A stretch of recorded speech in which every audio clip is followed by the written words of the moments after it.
Good morning, good morning. Ayan, nagluto tayo uli ng nilagang paa ng manok. Hindi naman yan masama lagi. Maganda pa nga yan, araw-araw. Maganda, may collagen yan. Nilagyan ko yan isang malaking sibuyas, isang dahon ng laurel, luya, 2 saging na saba, at saka mayroon pa eto. Yan. Pwede nga rin yan itinola.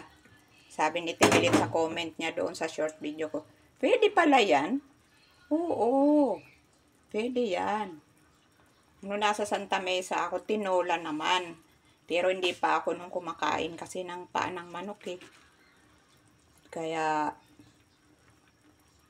ngayon kumakain na ako kasi tiguwang na baga. Kailangan na natin ng mga ang likod ko naman. Kailangan natin ng mga paano sa tuhod. Kailan lang ako kumain ito? Wala na akong trabaho. Ayan o, hindi ko na binalatan ang saba. Kasi 'di ba, maganda rin daw ang saba.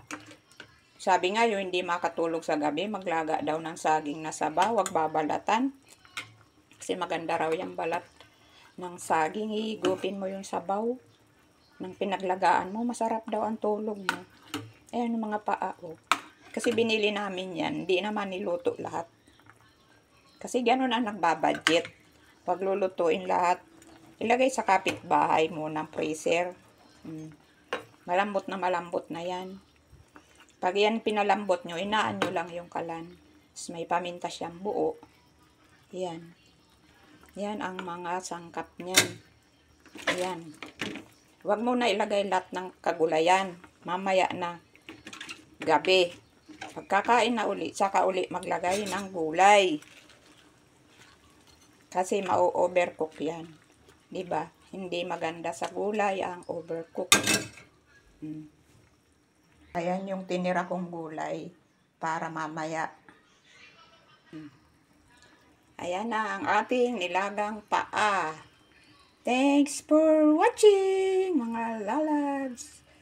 Ayan, mais, saba, pechay bagyo at ang tawag dyan.